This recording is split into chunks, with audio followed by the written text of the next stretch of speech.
उस पर धमकी देके स्वाति मालीवाल जी से शायद ये करवाया गया है। स्वाति मालीवाल जी के कॉल रिकॉर्ड्स की जांच होनी चाहिए। हमें ये विश्वसनीय सूत्रों से पता चला है कि पिछले कुछ महीनों से वो लगातार भारतीय जनता पार्टी के नेताओं से संपर्क में हैं। ये कैसा राजनीतिक षड्यंत्र है जो बिल्कुल चुनाव के समय दिल्ली में वोटिंग से 5 दिन पहले रचा जाता है, उसके माध्यम से स्वाति मालीवाल जी से ये षड्यंत्र रचाया जाता है। स्वाति मालीवाल जी को इस षड्यंत्र का मोहरा बनाया जाता है। स्वाति मालीवाल जी पर एंटी करप्शन ब्यूरो का एक रिक्रूटमेंट स्कैम का केस चल रहा है कि डीसीडब्ल्यू में गलत तरीके से कॉन्ट्रैक्चुअल एम्प्लॉयज़ को रिक्रूट किया गया। ये केस पिछले कई सालों से चल रहा है, उन पर एफआईआर हुई है। अब ये मामला ख़त्म होने के करीब आ रहा है, तो इसलिए ऐसा लगता है कि भारतीय जनता पार्टी का ये जो फॉर्मूला है कि अलग अलग नेताओं पे केस करना, उसी फॉर्मूले को स्वाति मालीवाल जी पर इस्तेमाल किया गया होगा। उन पर जो एसीबी का केस चल रहा है, जो इलीगल रिक्रूटमेंट डीसीडब्ल्यू में केस चल रहा है, उस पर धमकी देके स्वाति मालीवाल जी से शायद ये करवाया गया है।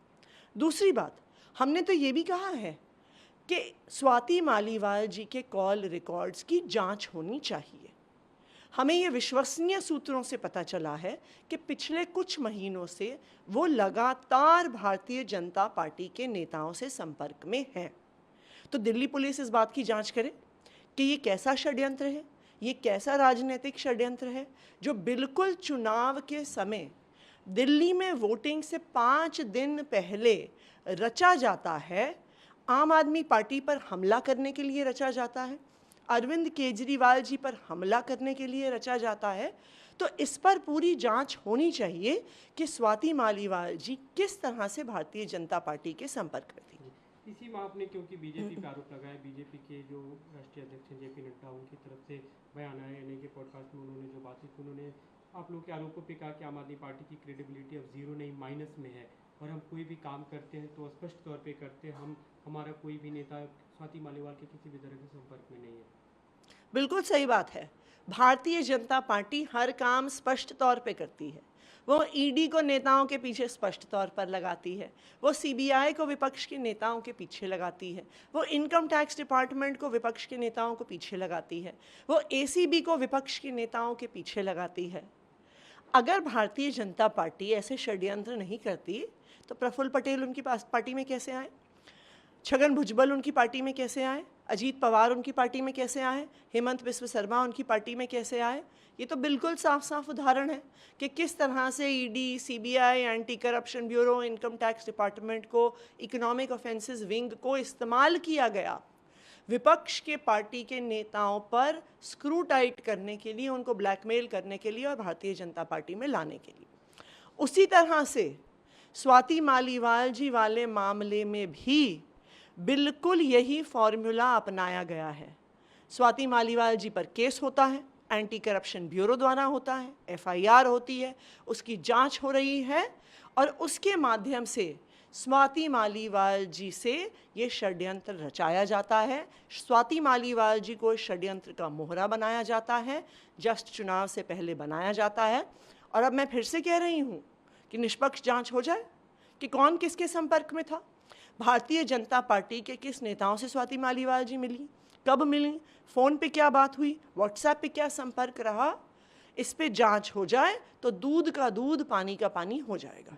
इस मामले में जो विभव कुमार हैं, उनकी तरफ से कंप्लेंट फाइल की गई, कल क्रॉस कंप्लेंट, उसमें उन्होंने अपनी तरफ से पूरी दलीलें दी हैं कि किस तरह से स्वाति मालीवाल ने सिक्योरिटी ब्रीच के वहाँ पे रकस क्रिएट किया और एक तरह से अपशब्दों का भी प्रयोग किया। देखिए, कल विभव कुमार जी ने एक डिटेल्ड कंप्लेंट दिल्ली पुलिस को दी है। मैं उम्मीद करती हूँ कि जितनी स्पीड से दिल्ली पुलिस ने स्वाति मालीवाल जी की एफआईआर दर्ज करी, उतनी ही स्पीड से वो विभव कुमार जी की भी एफआईआर दर्ज करेंगे।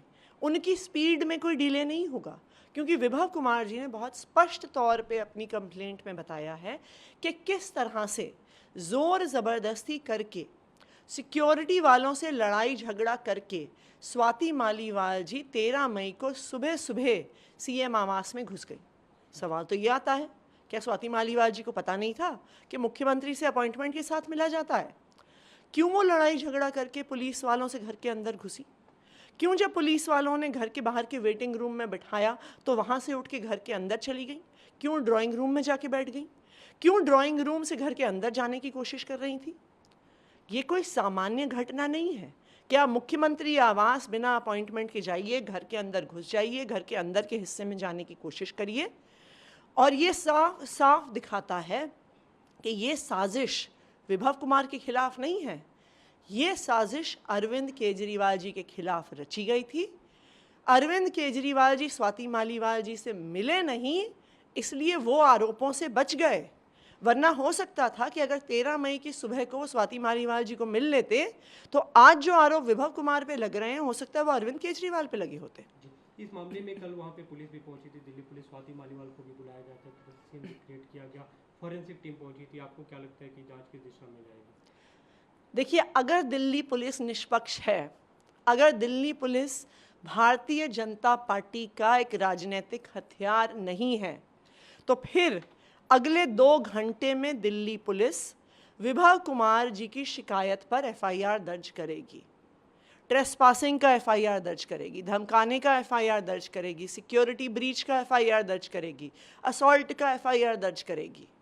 तो दिल्ली पुलिस निष्पक्ष है कि नहीं है, वो इस बात से पता चलेगा कि विभव कुमार जी की कंप्लेंट का होता क्या है।